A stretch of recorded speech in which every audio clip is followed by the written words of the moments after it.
Boa noite. Boa noite.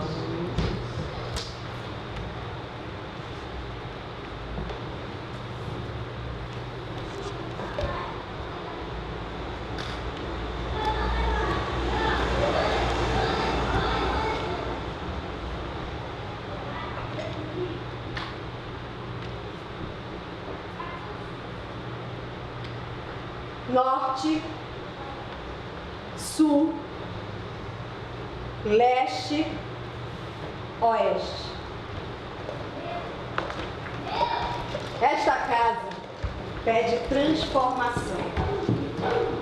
A palavra transformação, derivada do latim transformatio e do grego metamorfo, quer dizer todo ato ou efeito que caracteriza a passagem de uma forma a outra forma. Uma mudança, uma transmutação, uma modificação, um encontro, uma encruzilhada, uma escolha e um jogo. E neste jogo jogado, nem sempre se perde e nem sempre se ganha, mas sempre se aprende a jogar.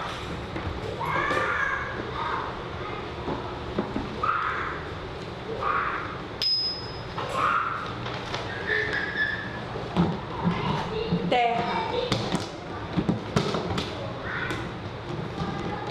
fogo, água, ar.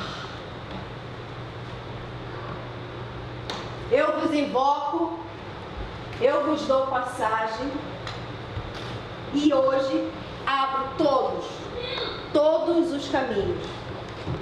Mas antes,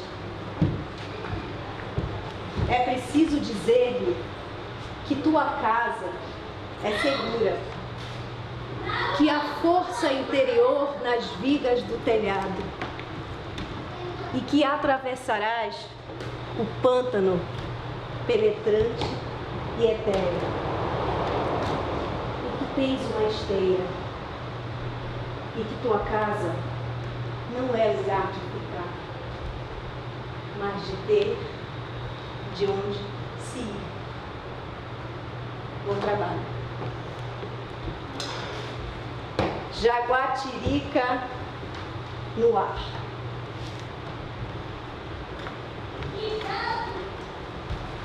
Jaguatirica no ar.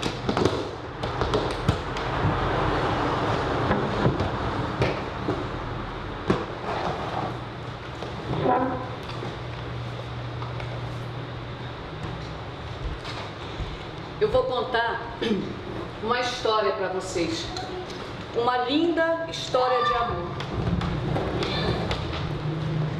É a história de um casal, Wilson e Idalina. Eles se conheceram muito jovens e já, lá atrás, prenunciavam uma linda história de amor. Os pais dela não queriam, não aprovavam o namoro. Ele era muito jovem, de família pobre, já não tinha mãe. E o pai já tinha casado com outra mulher. Mas eles insistiram, lutaram, e no dia 12 de maio de 1962 conseguiram casar. Daí para frente, a vida não foi muito fácil. Era bem dificultoso. Eles eram pobres. E o sustento da casa vinha de uma barraca da feira. No início, não tinha móveis na casa, mas ela foi construindo os armários com aquelas caixas de fruta, caixa de batata, de verdura, e assim eles foram fazendo os móveis da casa. Ela, muito zelosa, exímia dona de casa, arrumava sempre tudo e cuidava dos filhos, que eram 4. Com muita dificuldade, eles foram levando a vida deles. Eram 3 meninas e 1 menino, ou três fêmeas e um macho, como ele gostava de dizer. Uma coisa eu faço questão de contar. O papai era muito exigente com o que ele se comprometia a fazer. E isso é uma coisa que eu aprendi com ele. A característica dos dois era sempre o bom humor e a alegria, e a união. E eles só saíam juntos, não queriam fazer nenhum tipo de programa sozinhos. A data do casamento sempre era comemorada com um mingau de milho ou um bolo de milho, porque eles moravam próximo do Santuário de Fátima, ali no bairro de Fátima, vocês conhecem? E no dia da procissão das velas, era exatamente o mesmo dia da data do casamento. E eles ficavam mais felizes, porque ela era muito católica. católica. E no dia do casamento, depois da procissão das velas, sempre tinha um mingau de milho. Tudo era motivo de alegria, tudo era motivo para estarmos perto desse casal. A família, os amigos, os vizinhos diziam: esses dois, a característica é o bom humor. No dia 15 de abril, tivemos um grande susto. Mas antes disso, nós observávamos que eles, até para verem televisão na sala, ficavam de mão dadas. Assim, ó. Depois de 50 anos de casamento, assistiam televisão de mão dadas. E por último, deram de dizer que quem morresse primeiro, o outro ia atrás. E ainda batiam na mão assim, um do outro, como se selando o acordo. Lá naquele dia 15 de abril, depois de um almoço em que eu estive com eles, mamãe começou a passar mal. Uma dor no estômago. No hospital, disseram pancreatite aguda. No outro dia, ela estava na UTI, desacordada. Ele foi levado para vê-lo. E ele ficou muito nervoso. E de lá saiu com as mãos trêmulas e disse: a minha velha não está bem. Saiu de lá e no outro dia começou a ter uma febre muito alta. E ele também precisou ir para o hospital. No outro dia, ele também estava na UTI. Ela piorava e ele piorava. Ela piorava e ele piorava. Nós, filhos, fomos ficando aflitos, angustiados. Crente em Deus como somos, rezamos, pedimos a Deus por um milagre, por uma cura que pudesse trazer ele de volta para a gente, para a nossa felicidade, para a nossa alegria. Sabe, eu sempre acreditei nessas histórias de amor, de vida após a morte, de almas gêmeas. O que eu não tinha percebido até então era que os meus pais eram almas gêmeas. E no dia 24 de abril, ela partiu, sem que ele soubesse, porque ele ainda não tinha acordado da cena de ter visto a amada desacordada. E 27 de abril, 3 dias depois, ele parte ao encontro dela. A dor ainda é grande em mim, a saudade não é menor, mas hoje eu tenho a certeza que eles eram almas gêmeas. E eu me sinto muito feliz de ter nascido dessa união. 6 dias depois, o duro dever de entrar na casa, no quarto dela, achamos no guarda-roupa uma carta que ele tinha feito para ela, naquela época, quando eles não podiam namorar, que era proibido, quando ela ia fazer 15 anos. Nós achamos uma carta guardadinha no guarda-roupa.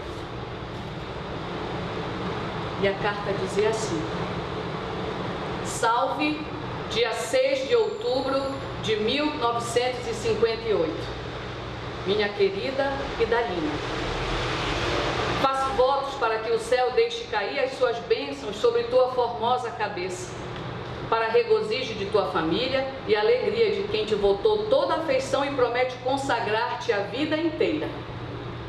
Quão feliz eu seria se pudesse passar junto de ti uma parte do dia de hoje e que se junta mais uma flor às tuas delicadas primaveras.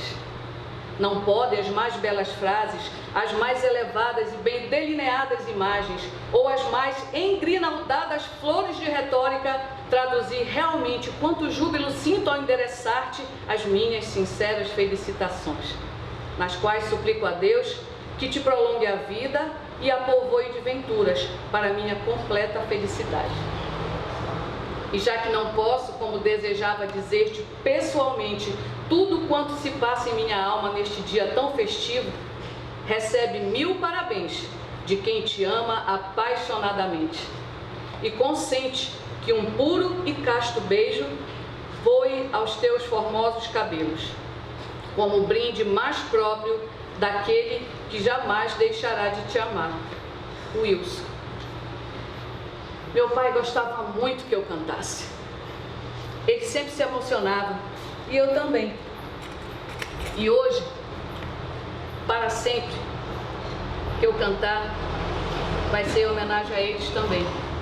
E tinha uma música que eles viviam cantando um pro outro, que era mais ou menos assim.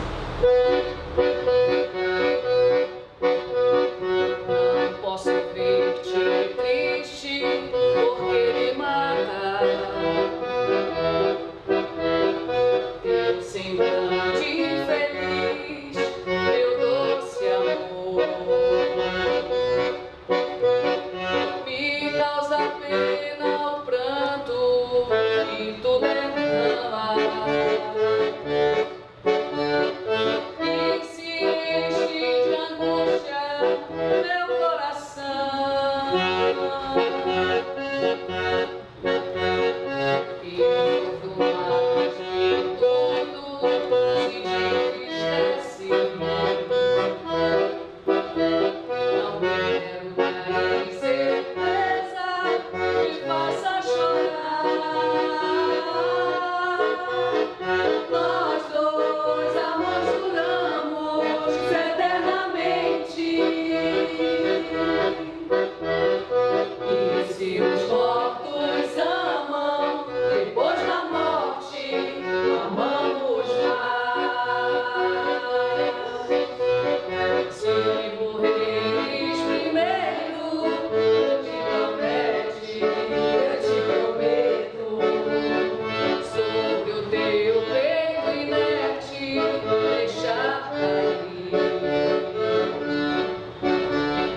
todo o pranto que mostra tua tristeza, para que todos saibam teu querer. Se morreres primeiro, eu te prometo, me prometes, escreverei a história do nosso amor com minha alma cheia de sentimento. Escreverei com sangue, com tinta sangue, no coração.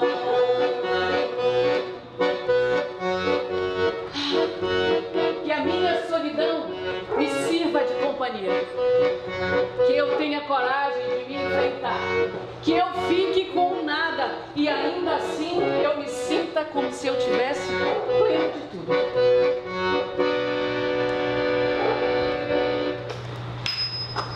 Frequentemente em nossas vidas, nos deparamos com excelentes oportunidades, brilhantemente disfarçadas de problemas insolúveis.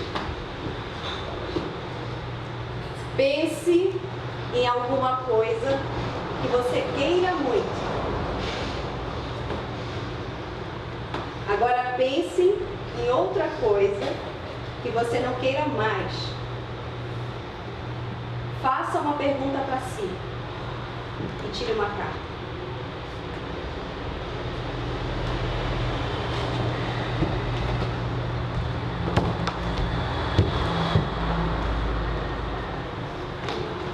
Cavalo na terra. Cavalo na terra.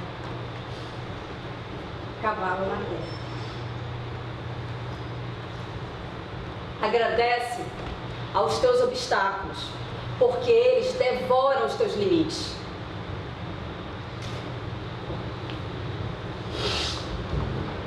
Ariranha na água.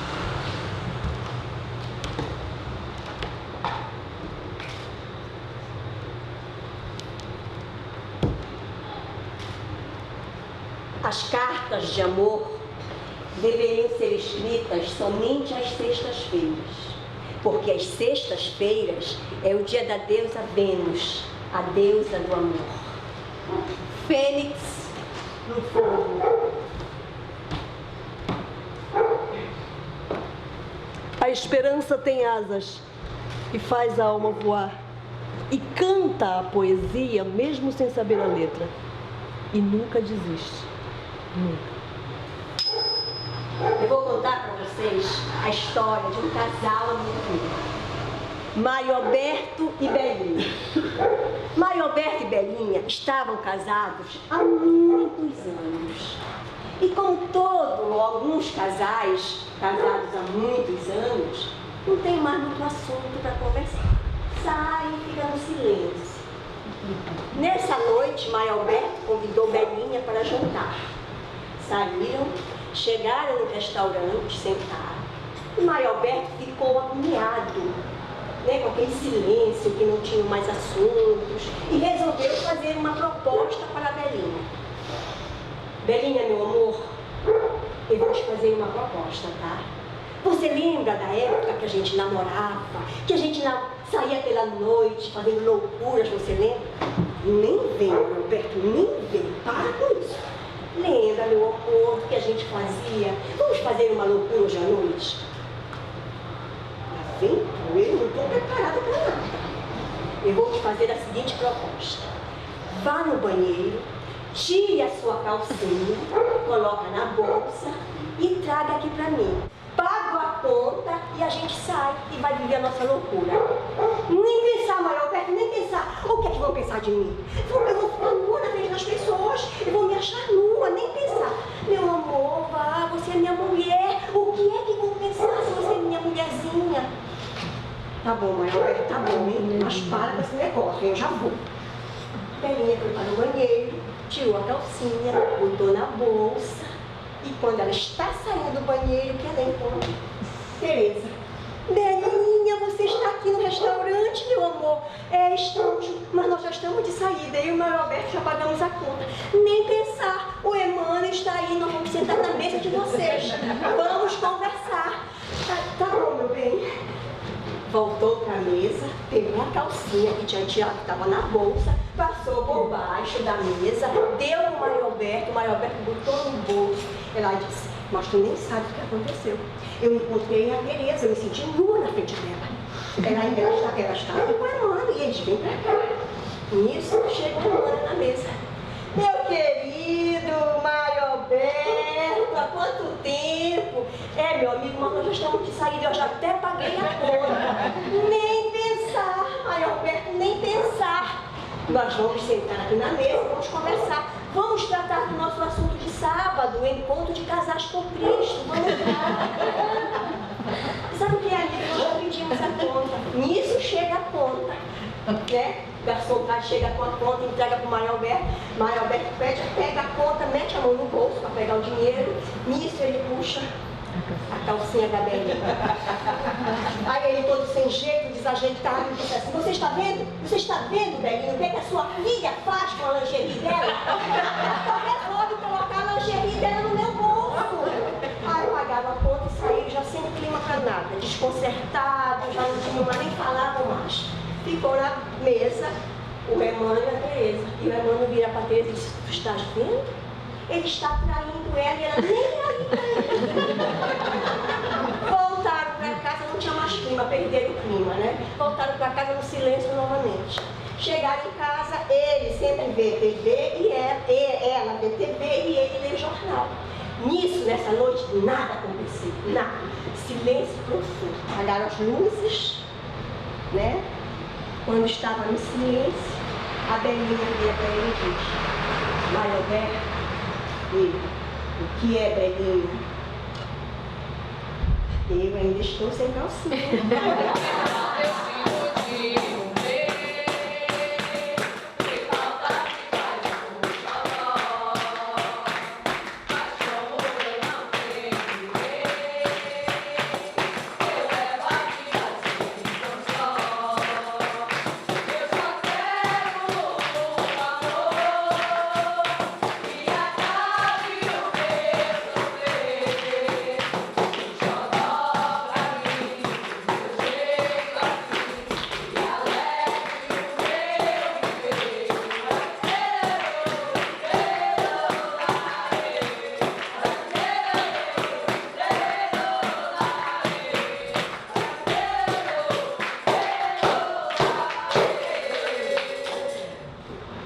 Gente, eu cresci e me entendi como gente, ouvindo minha mãe dizer: um dia você vai saber o que é ser mãe. Um dia você vai entender o que é amor de mãe. Eu dava de ombros naquela frase. Não queria saber disso porque nem imaginava ter filhos. Não era para mim essa história. Entrei na adolescência, na aborrecência, como ela chama, e essa história de filhos cada vez mais distante. Aos 18 anos eu ingressei na universidade para fazer Ciências Sociais. O curso dos subversivos, como meu pai falava. E ele tinha razão, porque o meu sonho naquela época era de fazer parte da guerrilha do Araguaia, da luta armada, da revolução social. Viva Che Guevara! Era o meu sonho. Mas eu cresci, me formei, comecei a trabalhar e aos 24 anos eu casei. Mas o marido sabia que eu não queria ter filhos. Para isso, eu tomava religiosamente meu anticoncepcional. Era tipo um ritual, sabe? Tomava toda noite antes de dormir. Só que aos 27 anos, eu me descobri grávida. Grávida. E eu fiquei assim, com esse ar pateta, na porta do laboratório, abrindo o exame e lendo em letras garrafais: positivo. Gente, aquilo foi um soco na boca do meu estômago, vocês não têm noção. Como eu podia estar grávida? Eu não esqueci o anticoncepcional. E eu lembro ainda de ter procurado um gastro, porque na minha cabeça, aqueles enjoos, aquela azia, só podia ser uma gastrite, né? E eu me lembro de ter ficado aborrecidíssima com o gastro, que após a anamnese, ele virou para mim e disse assim mesmo: vou pedir a você um beta-HCG, por descargo de consciência. E eu saí de lá fula da vida porque ele devia me pedir uma endoscopia, né? Óbvio. E eu estava ali diante do laboratório com aquele exame positivo em letras garrafais. Era um desconforto sem tamanho. Lembro que a família toda, mãe, meu pai, o marido, papagaio, periquito, todo mundo ficou contente. E eu, só eu, num descontentamento sem tamanho. E o mais engraçado é que eu me sentia mal por não estar curtindo aquela gravidez. Me sentia mal, todo mundo curtindo e eu ali, com cara fechada, tentando imaginar o que eu tinha feito de errado. A sensação que eu tinha é que eu tinha sido abduzida por um ET, sério, era um ET que estava dentro de mim. Não tinha outra coisa, era um ET. Eu não tinha mais domínio sobre os meus sentimentos, as minhas emoções. Nada disso me pertencia, nada. Choro. Gente, eu chorava com um desenho animado. Vocês sabem, comercial de margarina, que tem aquela família linda, maravilhosa, todo mundo arrumado de manhã cedo. E aí, aquela musiquinha: oh, happy day, oh, happy day. E eu chorava. Ninguém entende. Gente, não, sério, fome. Eu vivia com fome 24 horas por dia. Mas não era fome de comida, esse feijão com arroz, um bife, não era isso. A minha fome era de um bolo de chocolate com bastante cobertura. Era de uma torta de limão siciliano. Era de sorvete com bastante calda. Era até de manga verde com sal. Era essa a minha fome. Sono. Eu dormia em pé. Parava, dormia. Chegava até a roncar. Morri de vergonha por causa disso. Eu comecei a perceber que à medida que a minha barriga crescia, a minha relação com aquele ETzinho, que era o ET, começava a mudar.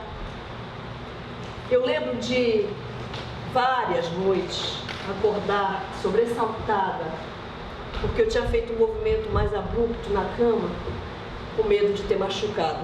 E só voltava a dormir depois que aquele serzinho dava um chute para me dizer: tá tudo bem, volta a dormir. E eu voltava a dormir.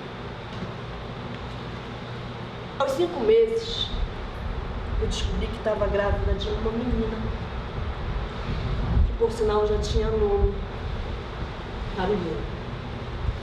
Carolina por conta de uma música do Chico, pela qual eu até hoje sou apaixonada. Carolina, com seus olhos fundos, guarda tanta dor, a dor de todo esse mundo.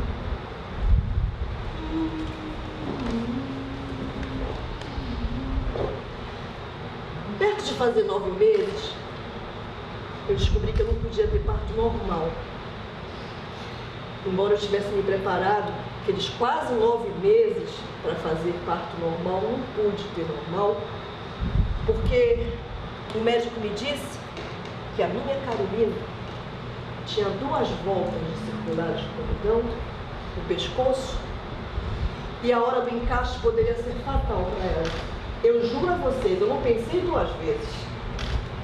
Nem imaginava mais parto normal. Eu queria salvar minha filha e marquei a cirurgia. No dia 29 de janeiro, às 7 horas da manhã, numa terça-feira, eu estava no hospital da maternidade do povo. E lembro bem que eu estava na sala de cirurgia para ser anestesiada. O anestesista virou para mim e disse assim mesmo: fique tranquila, você vai receber uma injeção, vai dormir e vai acordar daqui a pouco no seu quarto. Aquela hora, gente, eu pensei, cá com os meus botões, não vou dormir coisíssima nenhuma, não vou dormir. Agora eu vou assumir o controle total do meu corpo.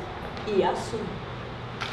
Eu fiquei acesa, de olhos arregalados, tentando ver naquele espaço daquela sala de cirurgia um espelho. Embora o meu corpo estivesse separado por uma espécie de bioma, eu não conseguia ver nada. Eu fiquei procurando esse espaço e achei bem acima da mesa de cirurgia uma luminária como essa, um pouco maior. Eu consegui olhar através dessa luminária os gestos um pouco turvos dos médicos mexendo em minha barriga. E eu vi, no momento exato, a Carolina arrebentou comigo. E eu pedi que trouxessem Carolina até mim. Eu queria olhar para ela.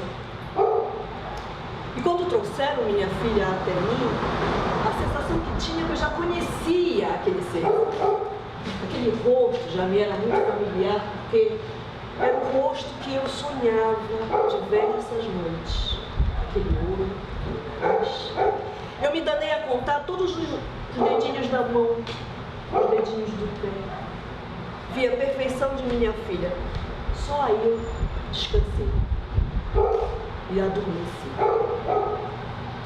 Acordei horas depois, já no quarto do hospital. E o meu acordar, de uma certa forma, foi provocado por 2 motivos, para mim, inesquecíveis. O primeiro deles foram os exatos 3 quilos, 350 gramas, que estavam esparramados sobre o meu peito direito. Era a Carolina, sugando o meu mamilo e se alimentando do meu leite pela primeira vez. senti dor naquele sugar, mas a sensação prazerosa foi inesquecível. Um outro motivo, também não menos importante, foi o carinho que eu senti sobre minha cabeça. Eu conhecia aquela mão há muito tempo. Eu abri meus olhos, olhei do meu lado esquerdo e vi minha mãe. Naquele momento, aos prantos, eu olhando para ela, eu disse: hoje eu te enxergo, hoje eu te reconheço, hoje eu te compreendo, hoje eu sei que é ser mãe, hoje eu sei que é amor de mãe. Eu acho que essa história foi contada para mim. Eu nasci em 1978, aqui em Belém, filha de uma professora e de um médico que adora compor samba enredo para as escolas de samba daqui. Mas o meu pai tinha uma ligação comigo musical muito forte. Mesmo ele não morando mais com a gente quando eu era pequena, ele adorava me pegar de carro em casa e rodava pela cidade para fazer eu dormir. E ele fez uma música para mim quando eu tinha nascido. Ele cantava essa música para eu dormir. A música era mais ou menos assim: dorme, Michele, que o dia vai nascer. Ao som dos violões, viu, tu vais amanhecer.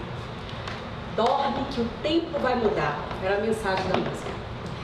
E ele, além dessa música, tinha uma outra ligação que eu tive com ele musical, que é esse brinquedo que ele e a minha mãe me deram assim que eu nasci. E das poucas memórias que eu tenho e guardo, essa é uma das memórias boas e raras que eu tenho. Ele ainda funciona. Pois é. Mas assim, para poder contar um pouco mais dessa minha árvore, dessas minhas heranças, eu vou ter que mergulhar e aterrar fundo.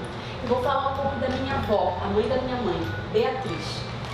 A minha avó, ela era filha de um português açougueiro, muito severo, que criou a minha mãe.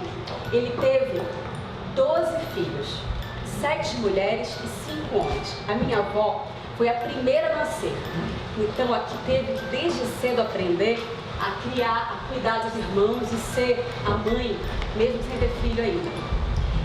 Depois, com o tempo que passou, a minha avó cresceu e com 27 anos ela ficou grávida de um português que estava de passagem aqui pelo Brasil.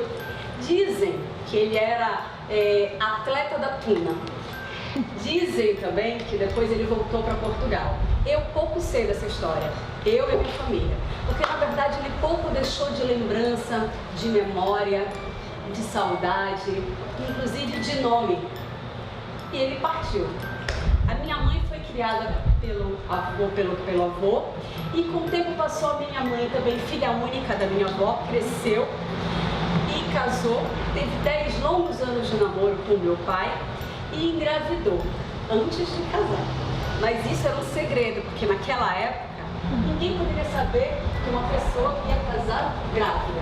Então, para todo mundo, a minha irmã nasceu de 7 meses. Todo mundo sabia a verdade. Mas o tempo também passou. A minha mãe teve 3 filhos. Eu sou a mais nova. Aquela do erro da tabelinha. Mas o meu pai, como fez o meu parto, ele aproveitou esse momento e ligou as tropas para não vir mais nenhuma surpresa. Já chegava, 3 filhos. Passou o tempo, os meus pais se separaram quando eu tinha 4 anos de idade. E assim, tem uma frase muito forte que ficou na minha cabeça da minha mãe quando eu era pequena, que eu acho que eu interpretava ela, que era amar é permanecer. E eu acho que eu demorei muito tempo para entender, para descobrir o que significava essa frase. Mas talvez o meu pai, mesmo ausente, ele conseguia perceber isso, e ele estava sempre presente. Todos os dias buscava, deixava a gente no colégio, e ele, todo começo de mês, entrava na casa que já não pertencia mais a ele, com sacas e sacas de frutas. Vai ver que era para tapar toda aquela ausência, toda aquela saudade. E eu, gulosa, que era menor, comia tudo aquilo desesperadamente, sem pensar e sem ligar para a saudade, para a dor que talvez os outros sentiam mais porque eram mais velhos. O tempo passou e o meu pai continuou sempre presente junto com a gente. A minha mãe seguiu um pouco o destino dessa árvore, cuidando da gente com a ajuda da minha avó. Só que nós três crescemos naquela casa que nos separou, os 5, com os 3 quartos, as 2 salas, a cozinha, a porta da rua. E tinha entre todos os ensinamentos bons que a gente recebe, que a gente guarda, sempre tem algumas coisas que mexem com a gente incorpora como se fossem nossas, esse ensinamento. E tinha umas coisas que eram uma frase que talvez eu tenha interpretado errado, mas ficou muito forte para mim. Como eu era dos 3 filhos artistas, talvez a mais danada, tinha aquela coisa que sempre era: tu és igualzinho ao teu pai. E quando passou o tempo, eu fui entendendo que ao mesmo tempo que isso tinha uma beleza grande, isso tinha uma lição importante, que era amar é permanecer. E eu precisava entender aquilo. Em 2007, eu saía de Belém para morar no Rio de Janeiro. Na época, eu tinha um companheiro que passou anos comigo. E eu entendi a importância de viver tudo aquilo. Com o passar do tempo, nós nos separamos, nos afastamos. E aquela decisão, ela foi muito dura de tomar para todos nós, porque eu fui muito cobrada por isso. E com o passar do tempo, as pessoas entenderam junto comigo que as coisas todas são possíveis de se readaptar e se transformar. E que eu tinha aquela frase, talvez no momento desse todo, eu parava e pensava assim: eu sou igualzinho ao meu pai. Só que não era isso.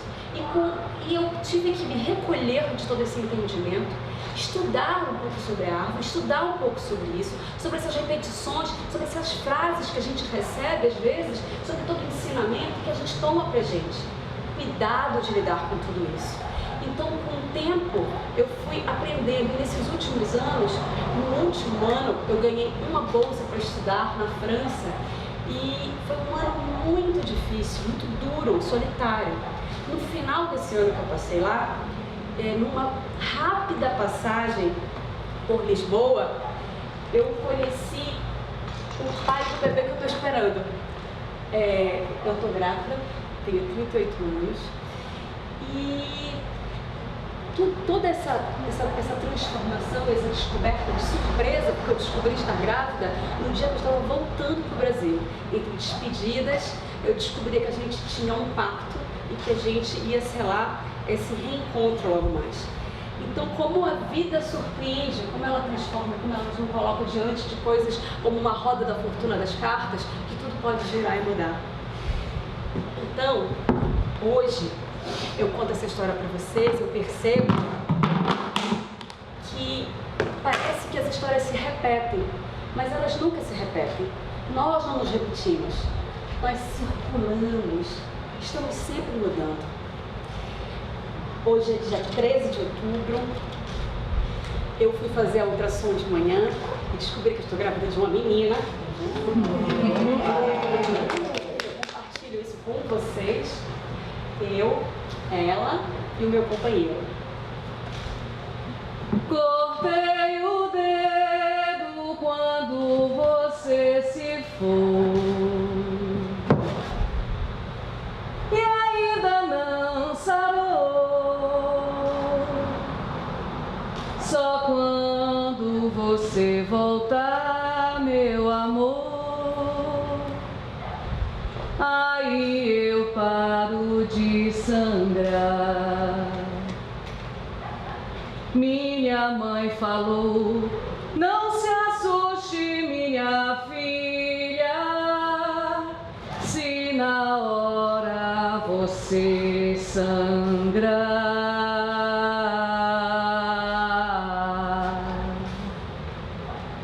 E eu não sangrei, eu não sangrei, eu sangrei.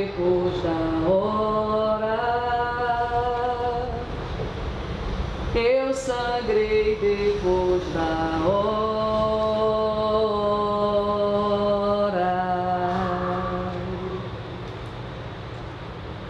O grito mudo daquela árvore, com suas raízes arrancadas da terra,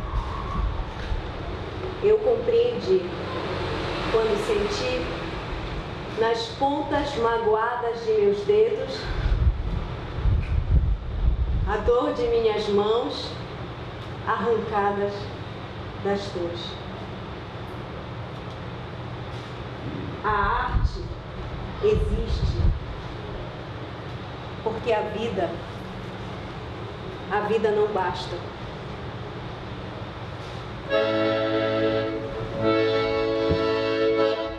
Eu já estou de retirar, madrugada, dou lembranças aos senhores. Sinto uma dor, dono da casa, até para o ano se eu vivo. Vejo a sorte para todos. Eu já vou me retirar. Sinto saudades dessa noite tão bonita. Meu coração palpita que eu não posso tolerar. Sinto saudades dessa noite tão bonita. Meu coração palpita que eu não posso tolerar.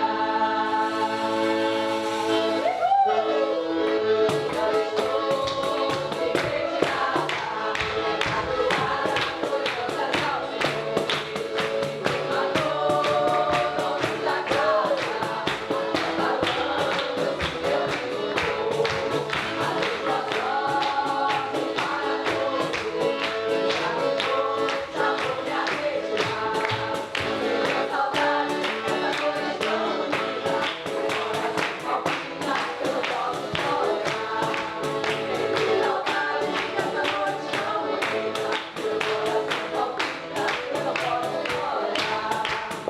Já estou de retirada, madrugada, foi danças aos senhores.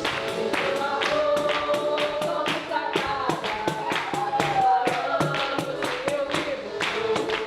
Uma língua sorte para todos. Já vou me arretirar. Saudade dessa noite tão bonita. Meu coração palpita, eu não posso tolerar. Tenho saudade dessa noite tão bonita. Meu coração palpita, eu não posso tolerar. Já estou de retirada, madrugada, tô lembrando mais aos senhores. Meu amor, dono da casa, até falando se eu vivo. Uma língua sorte para todos. Já vou me arretirar. Saudade dessa noite tão bonita. Meu coração palpita, eu não posso tolerar. Sinto saudade dessa noite tão bonita. O meu coração palpita, eu não posso tolerar.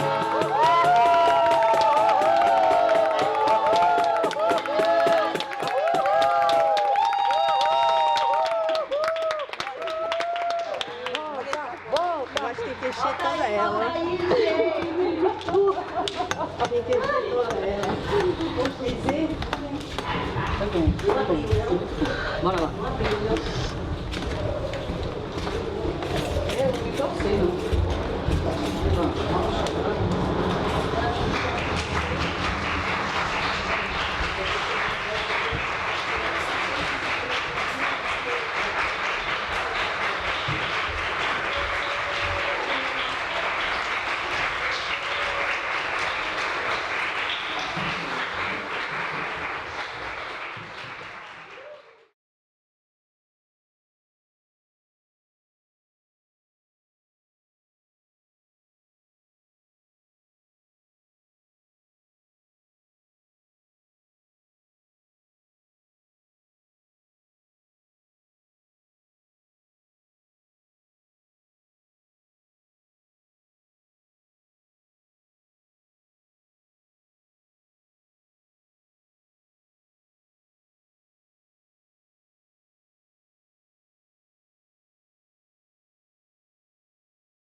elenco é importante porque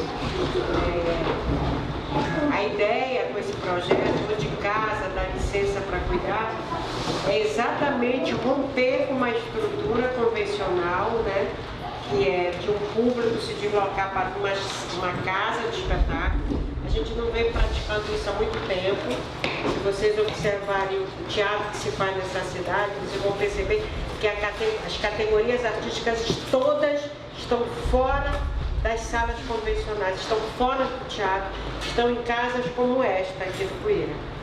E a nossa proposta é radicalizar um pouco mais, né? É ir para dentro de uma casa comum, que não é uma casa como essa, que é uma casa de cultura, mas ir para dentro das casas, oferecer esse trabalho de uma forma dadivosa, de teatro, e que quem nos receba possa convidar, abrir a sua casa para amigos, parentes, vizinhos, né? Isso é muito importante, a gente acredita e a gente quer fazer e vai fazer isso pelo menos 2 vezes por semana, até o trabalho chegar ao esgotamento, se assim for. Então esse momento, ele faz parte do trabalho, que é trocar com vocês, tá? Há muito tempo a arte não me toca tão profundamente. Eu passei por um período de depressão muito grande na minha vida, onde eu não via beleza nas coisas. E eu estou renascendo, e cada história eu fui chorando, estou chorando, porque eu não conseguia às vezes mais nem chorar. Mas era tudo tão real para mim, eu estava vivendo de uma forma tão real. Então para mim tem uma importância muito grande. Eu acho que a arte é isso, é trazer para a minha vida, né? Não é simplesmente ser uma espectadora, é trazer isso para a minha vida. E eu agradeço profundamente a Zê, minha amiga querida que me convidou, e parabéns a vocês pela iniciativa maravilhosa. Obrigada. Eu queria dizer que é incrível, né? Fantástico, porque a gente se reconhece nas histórias, né? Independente, eu não sou mãe, mas independente de você se reconhece de alguma forma nas histórias, né? Como toca a beleza das histórias que foram contadas, a forma. Cada uma, eu ouvia uma dizendo, essa foi a melhor, não vai ter melhor que essa. Eu ouvia outra e digo, não, essa foi melhor que aquela. Não tem, elas são maravilhosas em tudo. Eu já conhecia uma, então as outras foram surpreendentes, incríveis, pela minha forma como vocês colocam isso também. Fui muito tocada desde a primeira história à última, né? Fantástico, gente, parabéns. A gente veio chegando de um caminho bem tumultuado para conseguir entrar aqui hoje. A gente, para chegar aqui, a gente teve que cruzar a cidade inteira num desespero de trânsito, de engarrafamento, de estresse, de tudo. Chegou desesperado porque a gente chegou acho que 10, 15 minutos atrasado que a gente tinha começado. Meu Deus, será que vai atrapalhar? O que vai acontecer? E aí, de repente, tu não entras em lugar nenhum. Tu é simplesmente assim, abduzido para dentro da poesia. É isso que acontece, né?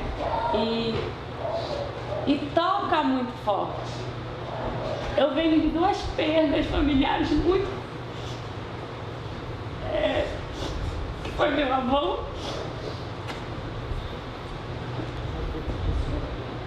que é muito recente.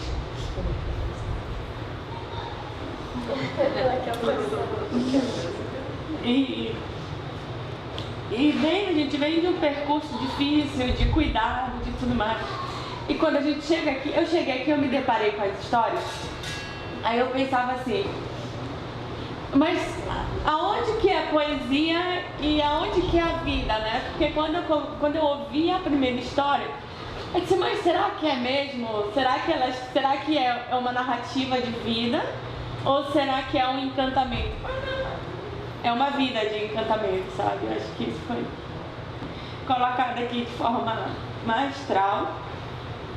E ainda mais que é a radicalização do teatro, a radicalização da vida, que eu sempre falo que a Vlad fez isso comigo, né? Ela sempre diz assim, tem que radicalizar mesmo.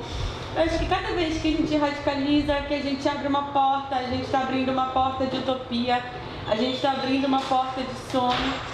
E se a vida está circulando, sabe? Se é isso que a vida tem para mostrar pra gente, que seja esses círculos. Vocês colocaram a gente nessa roda e foi lindo. Bravo, meninos. Obrigada. Obrigada também. A força da palavra. E a melodia do texto, dos textos todos, ela cria um silêncio. Ao mesmo tempo, nós transformamos esse espaço aqui com luzes acesas, sem nenhum artifício, outro, senão a palavra. A gente cria um silêncio, porque nós todos estamos embalados por essa força da poesia. Nós do Cuíra estamos vindo de uma fase muito dolorosa. Nós tivemos que fechar um teatro que foi de uma audácia extrema nossa, construir, fazer. E estamos renascendo aqui na Cidade Velha, procurando fazer um teatro ao alcance do tato, como a Zé falou. A mágica se faz muito próxima. Não quer dizer que você interaja com a pessoa e você senta no colo e faz e pega o espectador para fazer o número. Mas você a mágica estuda, né? é Sim, a mágica. não impõe pro espectador. Vou sentar que tu vai me sentir agora. Sim. Não, a mágica se faz na frente da pessoa. Aí eu entendi o que quer dizer cuidar. Como é que eles vão cuidar da gente, né? É através dessa palavra. É a força da palavra. É isso que é importante. E hoje, nesse mundo que a gente vive meio complicado, né? Às vezes, essa pausa que nós fizemos aqui, de quantos minutos? 40, 50 minutos, parece que é um refresco pra gente. Acho que todos nós vamos sair daqui assim com um frescor na alma. Acho que isso que é bacana. Bem, essa rosa, isso é uma rosa chamada rosa de Jericó ou rosa de Jerusalém, é uma flor do deserto. E ela, a característica dela é que ela consegue passar muito tempo sem água, ela consegue existir, viver por muito tempo sem água. E quando ela está em momentos no deserto, tem muita aridez no deserto, ela se fecha, como eu mostrei no início, e ela fica leve. E ela é capaz de percorrer longos e longos períodos até encontrar um reservatório de água mais próximo ou até o mesmo contato com a umidade. Aí ela abre suas raízes, finca as raízes na terra e ela se abre em questões de minutos. A gente acabou de descobrir, a gente está experimentando isso aqui hoje, que precisa de mais água para ela e que precisa de mais tempo. Então, como a gente está trazendo talvez um tempo do trabalho, ela dure, né? É o tempo do trabalho, não o final, porque a ideia a gente está experimentando pela primeira vez hoje, que ela se abrisse mais rapidamente. Mas a gente está vendo que não. Existem espécies que ela abre verde, como uma mini samambaia, e essa aí ela abre em marrom mesmo, mas ainda com a textura e formato de uma mini samambaia. Então a potência dela é viver exatamente nessa relação entre a aridez, entre o deserto, entre a seca e a água. Ela tem que viver um tempo na água e ela tem que viver um tempo no deserto. E aí ela se abre, explode em vida, né? Então era essa imagem que a gente queria deixar para vocês desse cardápio, que é a transformação. Embaixo da cadeira de vocês tem um número, vocês foram sorteados.